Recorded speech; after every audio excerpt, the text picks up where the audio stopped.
Avant de partager votre document Excel, il est conseillé de vérifier si celui-ci peut contenir différents problèmes. Donc pour ce faire, vous allez vous rendre en haut à gauche de votre écran et cliquer ici sur le menu Fichier d'Excel 2010. Une fois dans ce menu Fichier, vérifiez bien que vous vous trouvez dans la partie Informations et vous pouvez donc cliquer ici sur Vérifier la présence de problèmes. Donc, dans cette nouvelle version, vous avez trois possibilités. Vous pouvez par exemple inspecter le document à la recherche d'informations confidentielles ou de propriétés masquées. Donc, informations qui pourront se retourner contre vous. Donc, si un utilisateur non voulu peut donc voir votre travail. Donc je clique ici sur Inspecter le document. S'ouvre alors une nouvelle fenêtre. Dans cette nouvelle fenêtre, je vais choisir quels éléments je souhaite inspecter. Donc si par exemple je souhaite inspecter les entêtes et pieds de page, les propriétés de documents et informations personnelles, etc. Donc ici je vais tout inspecter donc à la recherche de n'importe quelle erreur. Je clique donc je coche bien donc toutes les cases et je clique ici sur Inspecter comme ceci. Donc une fois l'inspection terminée, vous avez cette nouvelle fenêtre qui vous affiche donc les problèmes rencontrés. Vous voyez par exemple ici pour mon document, je n'ai juste qu'un seul problème, il s'agit donc des informations personnelles. En effet, j'ai par exemple ici rentré donc mon nom et mon prénom en tant qu'auteur. Donc pour assurer au mieux le partage, je vais choisir de supprimer ces différentes informations.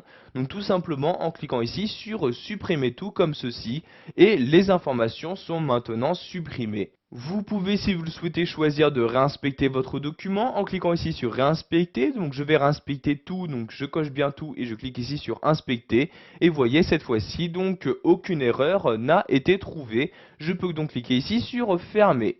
Donc nous allons maintenant recliquer ici sur vérifier la présence de problèmes et nous allons vérifier maintenant l'accessibilité de notre document donc pour les personnes handicapées qui pourraient avoir des difficultés donc à le lire.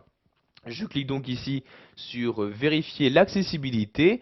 Vous avez donc maintenant le document qui apparaît avec à sa droite un volet, donc le volet de vérificateur d'accessibilité qui vous affiche donc les différentes erreurs et avertissements qui ont été rencontrés.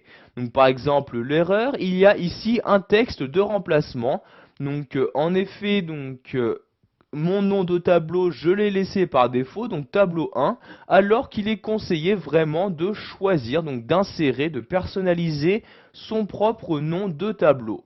Donc ici, voyez, je sélectionne le tableau, il s'agit de ce tableau-là. Donc pour modifier son nom, je clique ici sur création, et ici à la place de tableau 1, je vais par exemple mettre comme ceci, donc mon tableau de cette manière, puis j'appuie sur la touche entrée de mon clavier comme ceci, donc pour y apporter les différentes modifications. Donc vous avez également différents avertissements, donc moins graves qu'une erreur. Donc par exemple ici, les noms de feuilles qui n'ont pas été changés, etc. Donc je vais maintenant fermer ce vérificateur en cliquant ici sur la croix comme ceci. Donc pour finir, je vais retourner ici dans le menu Fichier et cliquer de nouveau sur Vérifier la présence de problèmes. Et nous allons maintenant voir qu'il est possible également de vérifier la compatibilité de votre travail réalisé sur Excel 2010 par rapport aux versions antérieures d'Excel, comme Excel 2000, 2003 ou encore 2007. En effet, cette nouvelle version d'Excel contient de nouvelles fonctionnalités qui ne seront pas forcément compatibles avec ces autres versions. Donc je clique ici sur vérifier la compatibilité. Vous avez donc cette fenêtre-ci qui s'ouvre s'il y a des éléments qui ne seront pas compatibles.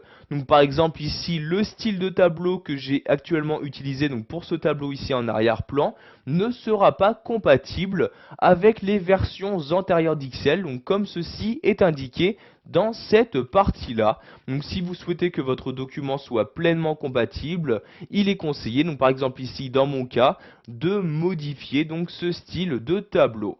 Je clique donc ici sur OK pour fermer cette fenêtre et je sais donc maintenant que je dois modifier le style de mon tableau.